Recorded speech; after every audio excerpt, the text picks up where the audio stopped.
Hey, how's it going? My name's Terry. I am the crew leader on Spike Crew 6, and really briefly I'm going to show you how to make a little PPE to-go basket. So some of our components with PPE, we have Ear Pro, we have Eye Pro, we have gloves, and we have our helmets. How do I keep that all in one place to make sure I don't lose any of it?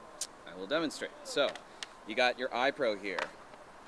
What I would do is just you take a glove, insert it into the sort of cuff there, like so.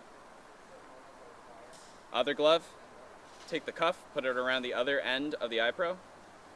And then you might have noticed in your helmet, you have these straps here.